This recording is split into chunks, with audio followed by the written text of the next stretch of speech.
Good morning student.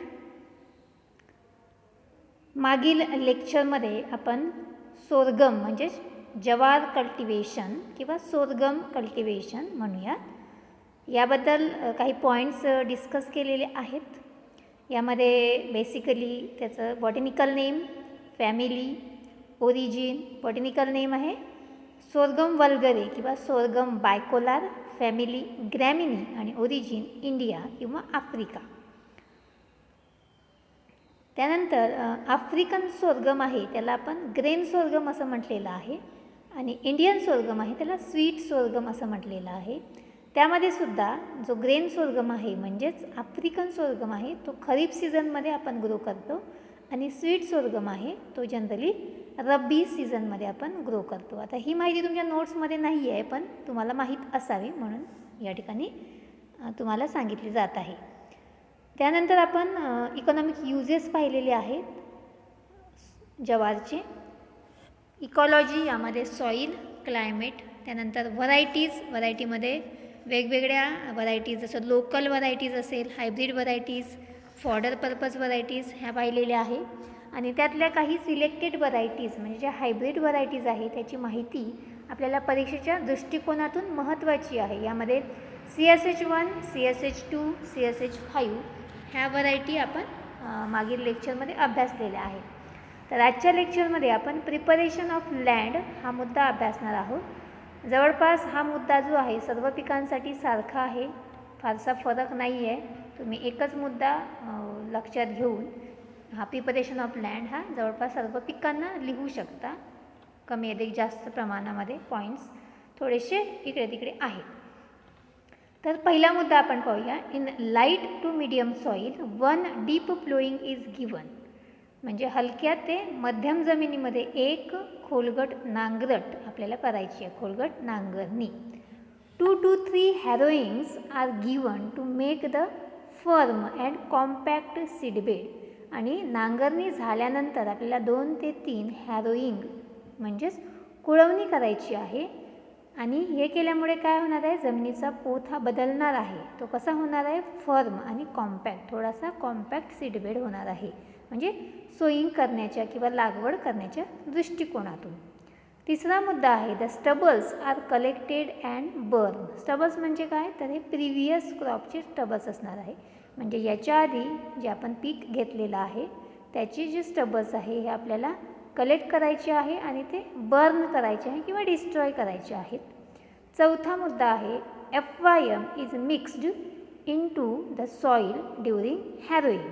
आणि यामध्ये form yard manure जे आहे तर ते सॉईलमध्ये आपण हॅरोईंग करत असताना त्याच्या दरम्यान, त्या ऑपरेशनच्या दरम्यान आपल्याला हे मिक्स करून घ्यायचं आहे.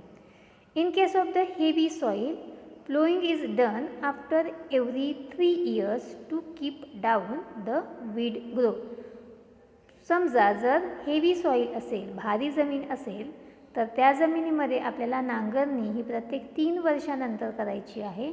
आणि तसं केल्यामुळे काय होऊ शकते की सहसा भारी जमिनीमध्ये तणांची वाढ ही जास्त मोठ्या प्रमाणात आपल्याला बघायला मिळते. आणि जर आपण खोलगट नांगरणी केली प्रत्येक 3 वर्षानंतर तर त्यामध्ये येणाऱ्या तणांची वाढ ही आपण नियंत्रित ठेवू शकतो. तर एकूण 5 पॉईंट्स आपण पाहिलेले आहे. यामध्ये सुद्धा प्लोईंग आणि हॅरोईंग हे पॉईंट्स महत्त्वाचे आहेत आणि बाकी सगळे सारखेच आहे. Stubbles, collected, burn, FYM mix आपण हे प्रत्येक क्रॉपला लिहिणारच आहोत. त्यानंतर पुढचा जो मुद्दा आहे तो आहे सीड ट्रीटमेंट. जवार सीड जे आहे, आता ही सीड ट्रीटमेंट कधी केली जाते, this treatment is given to the seeds before sowing म्हणजे पेरणी करण्याच्या आधी. तर पहिली आपण ट्रीटमेंट पाहूयात. Jowar seed is treated with 300 mesh fine sulphur powder at the rate of 6 grams per kg of the seed to protect from smut disease. काय म्हटलेलं आहे पहा, सल्फर पावडरची आपल्याला ट्रीटमेंट द्यायची आहे. ठीक आहे, इतकंच आपण लक्षात ठेवायचं आहे. 300 मेश म्हणजे त्याचं जो पावडर असतो तो किती फाईन आहे हे त्यावरून ठरते. तर त्याच्याकडे जास्त आपण लक्ष द्यायचं नाही आहे. तर त्याची क्वांटिटी किती आहे, तर 1 किलोग्रॅमला 6 ग्रॅम सल्फर पावडर आपण देणार आहे अगेन्स्ट स्मट डिसीज. म्हणजेच हा जो रोग आहे याच्या संदर्भात आपण पुढील पेस्ट आणि डिसीजमध्ये माहिती पाहणार आहोत. पण स्मट डिसीज इतकं लक्षात ठेवायचं. Smut disease treatment sulphur powder. Then second, seed treatment with azotobacter at the rate of 250 gram per 10 kg of the seed. त्यानंतर आपल्याला ॲझोटोबॅक्टर याची ट्रीटमेंट द्यायची आहे. किती, at the rate of 250 gram per 10 kg of the seed. ठीक आहे, ह्याचीसुद्धा आपण treatment देणार आहे की त्यांची वाढ ही चांगली व्हावी म्हणून. तिसरी आहे, helps in increase fixation of atmospheric nitrogen and higher yield of the jowar. आता ही ॲझोटोबॅक्टरची ट्रीटमेंट आपण काही प्रमाणामध्ये नायट्रोजनचं फिक्सेशन आणि त्याच्यापासून मिळणारं जे यील्ड आहे, प्रोडक्शन आहे, ही चांगल्या प्रकारे आपल्याला मिळावं म्हणून आपण ही ट्रीटमेंट या ठिकाणी द्यायची आहे. तर एकूण 2 ट्रीटमेंट आपण पाहिलेले आहे, सल्फर पावडर आणि ॲझोटोबॅक्टर. ठीक आहे, सल्फर पावडरची स्मट डिसीज कंट्रोल करण्यासाठी आणि ॲझोटोबॅक्टर असेल तर नायट्रोजन फिक्सेशन आणि यील्ड, हायर यील्ड. जनरली आपण पल्सेस क्रॉपमध्ये रायझोबियमची ट्रीटमेंट नायट्रोजन फिक्सेशनसाठी देतो. सिरियल क्रॉपमध्ये सहसा आपण ॲझोटोबॅक्टरची ट्रीटमेंट देत असतो. ठीक आहे, हा मुद्दा आपण पाहिलेला आहे, सीड ट्रीटमेंट. त्यानंतर sowing time. There are three season of sowing time. Kharif season, rabi season and summer season. Sowing time किंवा सोईंग सीझन असं सुद्धा म्हणू शकतो. Kharif season sowing time is June to first week of July. जून ते पहिला आठवडा जुलैचा आहे, ते खरीप सीझन आहे. Then rabi season 15 September to 15 October. 15 सप्टेंबर ते 15 ऑक्टोबर. And in case of the summer generally fodder crop grown March to April. Summer सीझनमध्ये आपण चारा पीक म्हणून हे ज्वारीचं उत्पादन घेत असतो आणि त्याची लागवड आपण मार्च ते एप्रिल महिन्यामध्ये करणार आहे. खरीपची जून जुलै, रब्बीची सप्टेंबर ऑक्टोबर आणि समरची मार्च एप्रिल. ठीक आहे, असं लक्षात ठेवायचं आहे. त्यानंतर सोईंग मेथड्स आहे. आपण ज्वारीची जी लागवड आहे ती 3 पद्धतीने करतो. काही बेसिकली ज्या आपण जास्त वापरत नाही त्या पण पद्धती आहेत बघा पुढे. ब्रॉडकास्टिंग मेथड, ड्रिलिंग मेथड, नंतर डिबलिंग मेथड. जनरली ह्या 3 मेथड महत्त्वाच्या आहेत. तर त्यातली आपण पहिली बघणार आहोत, ब्रॉडकास्टिंग मेथड. ठीक आहे, या ठिकाणी तुम्हाला याचं इमेज दिसते, चित्र दिसते ब्रॉडकास्टिंग मेथडचं, की हातामध्ये पाटी घेऊन कशाप्रकारे सीड त्या जमिनीवरती फेकले जातात, त्याला ब्रॉडकास्टिंग असं म्हटलेलं आहे. तर याची माहिती आपण थोडक्यात अभ्यासूया. It is a common method followed in Tamil Nadu. It is a common method followed in Tamil Nadu. म्हणजे जर ज्वारी या पिकाची लागवड करायची असेल तर त्या भागामध्ये ह्या पद्धतीने केली जाते. Then second, seed is broadcasted and mixed in soil by wooden plough. यामध्ये सीड जेव्हा ब्रॉडकास्ट आपण जमिनीमध्ये करतो ते ब्रॉडकास्ट केल्यानंतर थोडेसे आपल्याला जमिनीमध्ये ते प्रेस करायचे असतात आणि त्यासाठी आपण एक लाईट वुडन प्लो याचा वापर करतो आणि त्याचा तो ब्रॉडकास्टिंग केल्यानंतर हलकासा त्या जमिनीवरून फिरवतो. ठीक आहे, किंवा मिक्स करतो असं पण आपण म्हणू शकतो. Third, this is the quick and cheap method of the sowing. This is the quick, cheap, simple method, easy method असं आपण म्हणू शकतो, कारण ही सगळ्यात सोपी आहे. या ठिकाणी स्किलची आवश्यकता नाही आहे, कोणीही ह्या पद्धतीने पेरणी ज्वारीची करू शकतो. It require more seed rate than other method. पण याचं डिसॲडव्हान्टेजेस आपल्याला काय म्हणता येईल की या पद्धतीमध्ये जो सीड रेट आहे तो जास्त प्रमाणामध्ये लागतो ॲज कम्पेअर टू अदर. बाकीच्या आपण पद्धती बघितल्या तर बाकीच्या पद्धतीच्या कंपॅरिझनमध्ये आपल्याला सीड रेट बियाणेही जास्त लागणार आहे. Seed rate is about 15 to 18 kilogram per hectare. Seed rate किती लागणार आहे? 15 ते 18 किलोग्रॅम एका हेक्टरला. Then germination is not uniform. या ठिकाणी ही पद्धत जी आहे तर याचं अजून एक डिसॲडव्हान्टेजेस आपल्याला सांगता येईल की जर्मिनेशन हे सारख्या प्रमाणात आपल्याला बघायला मिळत नाही, युनिफॉर्म नसते. काही ठिकाणी बियाणे उगवलेले असतात, काही ठिकाणी उशिरा उगवतात, काही ठिकाणी बियाणे उगवलेले सुद्धा आपल्याला दिसणार नाहीत. म्हणून म्हटलेलं आहे जर्मिनेशन इज नॉट युनिफॉर्म. त्यानंतर पुढची जी मेथड्स आहे ती आहे ड्रिलिंग मेथड. पेरणी यंत्राच्या सहाय्याने आपण पेरणी करतो, त्याला ड्रिलिंग मेथड असं म्हटलेलं आहे. It is the common method followed in Maharashtra. महाराष्ट्रामध्ये ही जनरली कॉमन मेथड आहे, पॉप्युलर मेथड आहे. Seed is drilled with the help of the tifan. याला आपण काय म्हणतात, पेरणी यंत्राला तिफन. आता या ठिकाणी आपल्याला फोटोग्राफमध्ये दिसत आहे ते थोडंसं ॲडव्हान्स सीड ड्रिल आहे असं सुद्धा म्हणता येईल.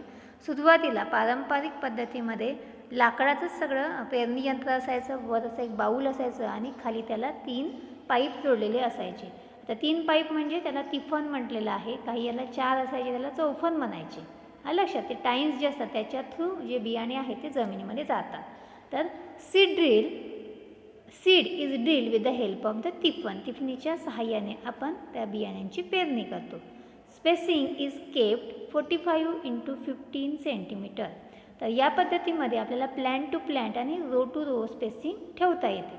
Generally row to row spacing ठेवणं सोपं जातं आहे. मग याच्यामध्ये 2 ओळीमधील जे अंतर आहे ते 45 सेंटीमीटर आणि 2 रोपांमधील अंतर आहे ते 15 सेंटीमीटर. पण हे कमी जास्त 2 रोपांमधील अंतर होऊ शकते, कारण आपण पेरणी करत असतो तर त्या ठिकाणी काही वेळेस बियाणे पडतात किंवा एकसारखे जर पडले नाही तर स्पेसिंगमध्ये थोडाफार फरक होऊ शकतो.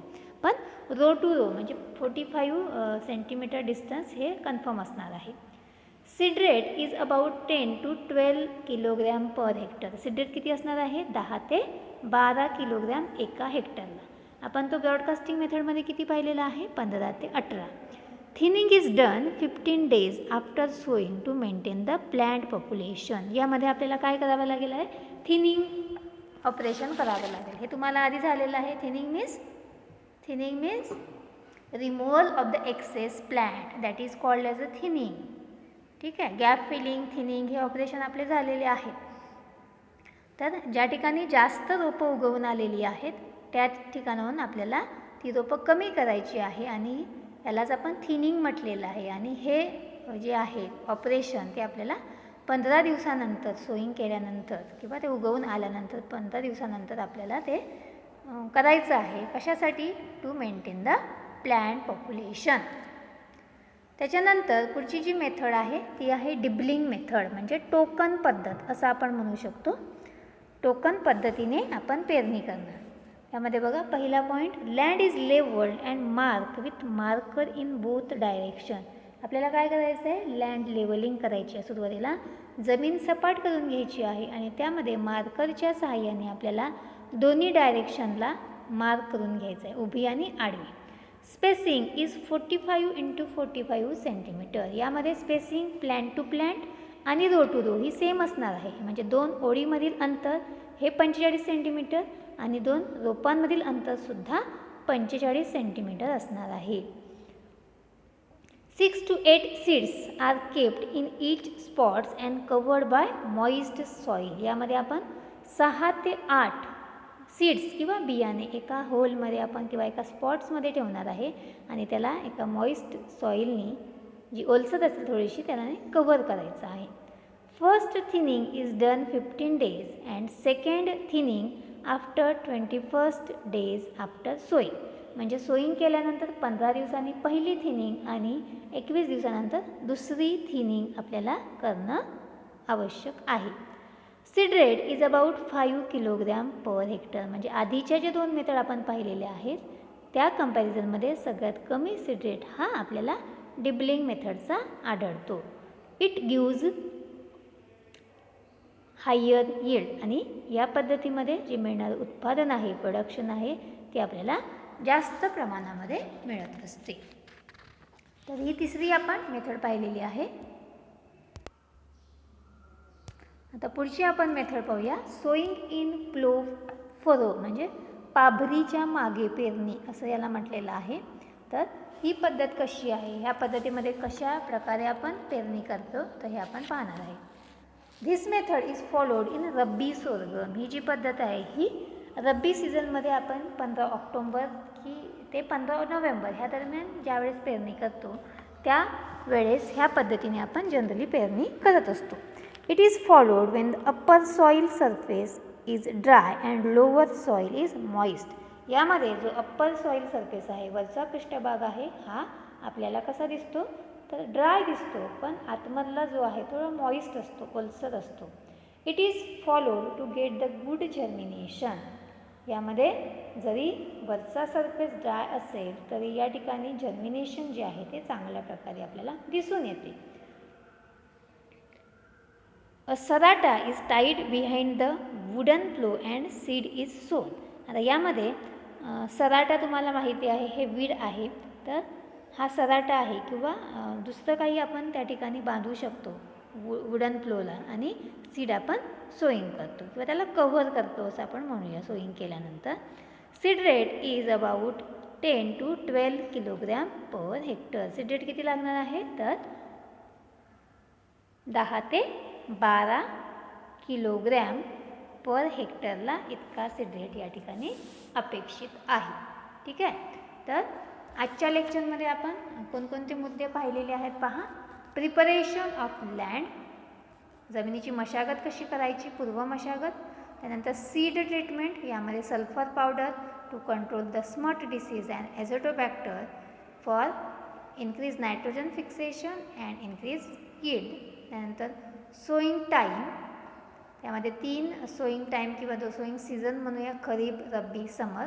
खरीप असेल तर जून टू जुलै, रब्बी असेल तर 15 ऑक्टोबर टू 15 नोव्हेंबर, समर असेल ॲज अ फॉडर क्रॉप तर मार्च टू एप्रिल. त्यानंतर सोईंग मेथड आपण पाहिलेले आहे, ब्रॉडकास्टिंग, ड्रिलिंग, डिबलिंग आणि सोईंग इन प्लो फरो, ही मेथड आपण पाहिलेली आहे. तर यामध्ये तुम्हाला अधिक माहितीसाठी धूळ पेरणी असं सुद्धा एक टर्म्स याच्यामध्ये आहे बघा. तर धूळ पेरणी म्हणजे काय, sometimes farmer sow the seed in dry soil about a week before the expected date.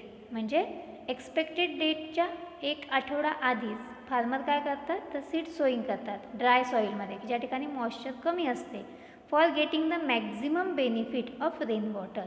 कारण पेरणी केल्यानंतर लगेचच पाऊस पडला तर त्यापासून बियाणे जे आहे त्यांची उगवण क्षमता ही लवकर होईल, आणि ही जी मेथड्स आहे ही जास्त बेनिफिशियल आहे. कुठल्या कंडिशनमध्ये, अंडर लेस रेनफॉल रिजन, ज्या ठिकाणी पावसाची कमतरता आहे तर त्या ठिकाणी ही पद्धत जास्त पॉप्युलर आहे किंवा ही जास्त अवलंबिली जाते. त्याला काय म्हणतात, धूळ पेरणी. धूळ पेरणी म्हणजेच काय तर एक्सपेक्टेड डेटच्या आधी व 1 आठवडा आधी आपण पेरणी करायची, आणि जो काही पाऊस येईल तर त्यापासून आपल्याला मॅक्झिमम बेनिफिट्स त्यापासून मिळू शकते.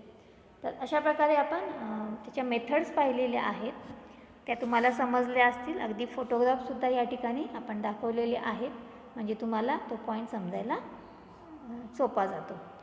तर आज आपण इथेच थांबूया. पुढच्या लेक्चरला सीड रेट, त्याची स्पेसिंग आपण पाहणार आहोत. तर आज थांबूया आपण इथे. थँक्यू.